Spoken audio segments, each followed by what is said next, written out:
नमस्कार दोस्तों, सीखो विद स्वराज चैनल में आपका स्वागत है। दोस्तों, आज इस वीडियो में हम बात करेंगे रिलैक्सो फुटवेयर के Q4 रिजल्ट के बारे में।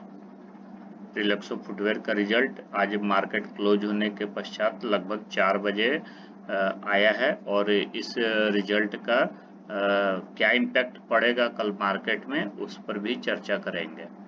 तो वीडियो में आगे बढ़ने से पहले आपसे अनुरोध है कि यदि आपने हमारे इस चैनल को अभी तक सब्सक्राइब नहीं किया तो सबसे पहले सब्सक्राइब कर ले और बेल आइकन का बटन हिट कर ले, ताकि जब भी हम ऐसे इन्फॉर्मेटिव वीडियो लेकर आते हैं तो उसके नोटिफिकेशन सबसे पहले आप तक पहुंच जाए। तो चलिए वीडियो में आगे बात करते हैं रिलैक्सो फुटवेयर के बारे में। तो दोस्तों, रिलैक्सो फुटवेयर सेगमेंट की नंबर 1 कंपनी है और नंबर 1 कंपनी मार्केट कैपिटलाइजेशन के लिहाज से भी है। तो जब हम पेयर्स की बात करते हैं, देखिए रिलैक्सो फुटवेयर का जो मार्केट कैपिटलाइजेशन है वो 25,630 करोड़ का है। इसके बाद 2 नंबर पे बाटा आती है जो 22,138 करोड़ रुपए की कंपनी है। तो रिलैक्सो फुटवेयर नंबर 1 की कंपनी है, इसमें कोई डाउट नहीं है। और जब आज इसके रिजल्ट आए हैं तो रिजल्ट कैसे आए हैं वो रिलैक्सो के साथ साथ फुटवेयर सेगमेंट की जो और भी कंपनियां हैं उनका भी जो दिशा है वो तय करेगा कि उनके रिजल्ट कैसे हो सकते हैं। वो हमें रिलैक्सो फुटवेयर से ही अंदाजा मिल जाएगा। तो देखिए, हम सबसे पहले आगे बीएसई की वेबसाइट पे हमने रिलैक्सो फुटवेयर को सर्च किया है। सर्च करने के बाद ये रिलैक्सो फुटवेयर से संबंधित ये आंकड़े हमें देखने को मिल रहे हैं। तो इसमें हम नीचे अब कॉर्पोरेट अनाउंसमेंट सेक्शन में जाते हैं और तो वहाँ रिलैक्सो फुटवेयर से संबंधित आज जितने भी अनाउंसमेंट कंपनी द्वारा किए गए हैं वो बीएसई की वेबसाइट पे हमें सारा दिख रहा है। इसमें ये रिजल्ट भी हमें यहाँ दिख रहा है जो कि 4:08 पे शाम को कंपनी द्वारा बीएसई की वेबसाइट पे अपडेट किया गया है।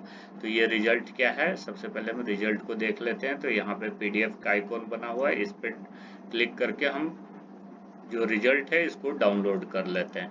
तो ये रिजल्ट हमने डाउनलोड कर लिया और रिजल्ट को हम डीपली स्टडी करते हैं तो सबसे पहले हमें फ्रंट पेज पे ही दिख जाता है कि कंपनी ने अपने शेयर होल्डर्स को ₹2.5 का फाइनल डिविडेंड देने के लिए रिकमेंड किया है। तो ये ₹2.5 का है। जनरली इसमें अप्रूवल मिल ही जाएगा शेयर होल्डर्स का, तो ₹2.5 पर शेयर डिविडेंड मिल सकता है।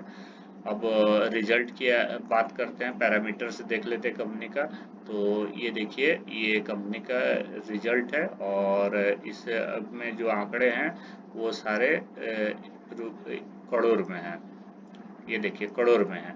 तो कंपनी का टोटल इनकम देख लेते हैं। तो इस क्वार्टर में कंपनी का टोटल इनकम 704 करोड़ रुपए का हुआ है और पिछले क्वार्टर की बात करें तो 749 करोड़ रुपए का कंपनी को इनकम हुआ था। और एक साल पहले की बात करें तो मार्च 2021 में कंपनी का इनकम 754.57 करोड़ था। अब खर्चों की बात करें तो कंपनी का टोटल खर्च इस क्वार्टर में 619.66 करोड़ का रहा है।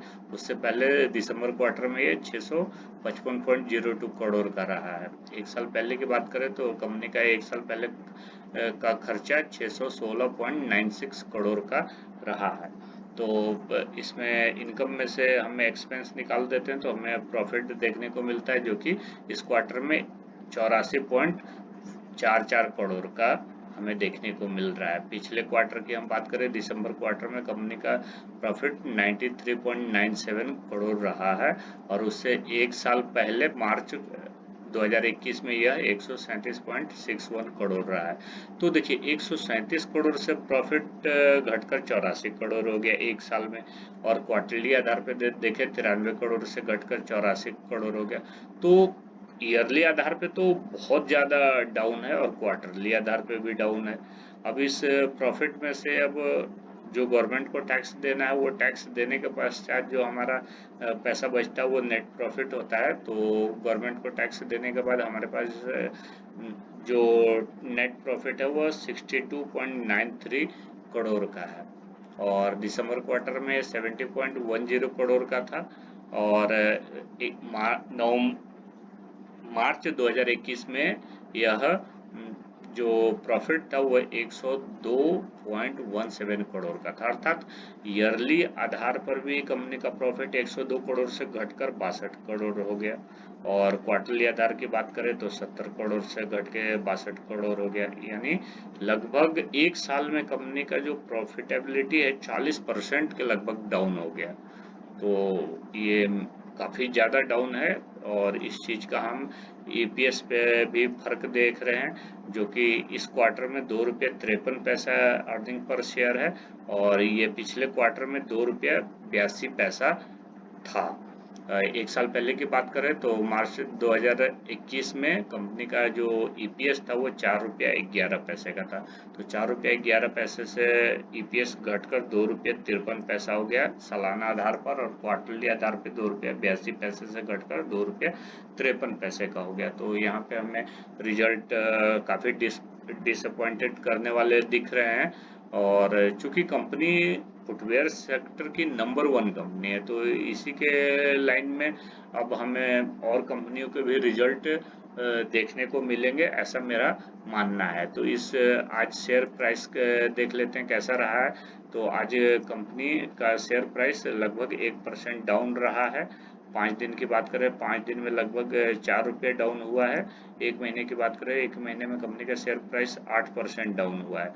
6 महीने की बात करें तो 6 महीने में 24.5% कंपनी का शेयर प्राइस डाउन हो चुका है, और एक साल में 15.5% का प्रॉफिट कंपनी ने अपने शेयर होल्डर्स को दिया है। 5 साल की बात करें तो 5 साल में 330% का प्रॉफिट हमें देखने को मिल रहा है, और मैक्सिमम की बात करें तो 7,213% का प्रॉफिट कंपनी ने अपने शेयर होल्डर्स को दिया है।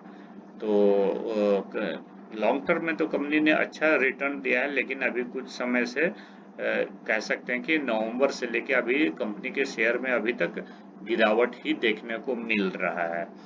टेक्निकल चार्ट पे हम देख लेते हैं तो देखिए कंपनी ने नवंबर में अपना हाई दिखाया था, जो कि इनका कंपनी का जो हाई था 1450 रुपये के लगभग था, और 1450 रुपये से ये अभी गिरकर काफ़ी नीचे आ चुका है।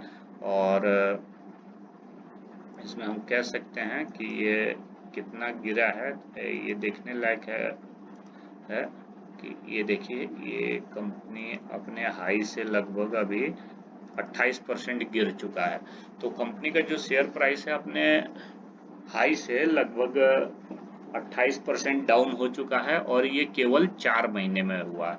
तो और आज के जो रिजल्ट आए हैं इससे हमें ये जो डाउन ट्रेंड है वो कंटिन्यू देखने को मिल सकता है। तो जब ये कंपनी यहाँ से अगर इस सपोर्ट को तोड़ती है तो ये इसका कंपनी का जो अगला सपोर्ट होगा वो 945 रुपये का होगा। 945 रुपये पर भी एक सपोर्ट है, और कंपनी ने अगर इस सपोर्ट को भी तोड़ दिया तो कंपनी का जो अगला सपोर्ट होगा वो 825 रुपये का होगा। 825 940-45 रुपये तक देखने के बाद अगर कंपनी वहां भी नहीं टिकती है तो ये आप 825 रुपये तक आप वेट कीजिए आने का कंपनी के शेयर प्राइस, और उस रेट में आपको मिल जाएंगे, ऐसा मेरा मानना है। तो आप उस रेट पे अगर खरीदते हैं तो लगभग वो अपने हाई से ये रेट जो होगा लगभग 40 से 42% डाउन में आपको मिल जाएगा। तो कंपनी जब यहाँ से टर्न अराउंड लेगी और जब थोड़े दिन अच्छे होंगे और ये जो इन्फ्लेशन है थोड़ा कम होगा तो कंपनी अपने हाईएस्ट लेवल को यदि टच भी करती है तो आपको 40% का रिटर्न एक साल में बड़ी आसानी से देखने को मिल जाएगा। और कंपनी की जो प्रॉफिटेबिलिटी है इम्पैक्ट होने के दो कारण लगते हैं हमें। एक तो कंपनी का जो रॉ मटेरियल है वो पेट्रोलियम प्रोडक्ट से तैयार होता है, और क्रूड ऑयल के रेट इतने ज़्यादा बढ़ गए हैं कि नेचुरल सी बात है उसके जो कंपोनेंट्स हैं और जो उनसे तैयार होने वाले रॉ मटेरियल हैं वो भी महंगे होंगे, जिससे कंपनी का प्रॉफिटेबिलिटी इम्पैक्ट हुआ है। और दूसरा, भारत सरकार ने जो फुटवेयर सेक्टर में 5% जो जीएसटी था उसे बढ़ाकर 18% कर दिया है, तो उस चीज का भी निगेटिव असर हमें कंपनी के रिजल्ट पर देखने को मिला। तो इस कंपनी के शेयर पर अपनी नज़र बना के रखिए, और हमारे सुझाए हुए प्राइस रेंज में आ जाता है तो आप इन्वेस्टमेंट करने के बारे में सोच सकते हैं। अभी इन्वेस्टमेंट बिल्कुल ना करें, क्योंकि रिजल्ट बहुत ही खराब आए हैं। आप वेट एंड वॉच की रणनीति अपना के चल सकते हैं, और इसके शेयर पे अपनी नज़र बना के रखिए। ये वीडियो आपको कैसा लगा? अच्छा लगा तो इसे अपने दोस्तों के साथ जरूर शेयर कीजिए, और ऐसे इन्फॉर्मेटिव वीडियो के लिए हमारे इस चैनल को सब्सक्राइब करना बिल्कुल ना भूलें। मिलते हैं अगले वीडियो में। जय हिंद।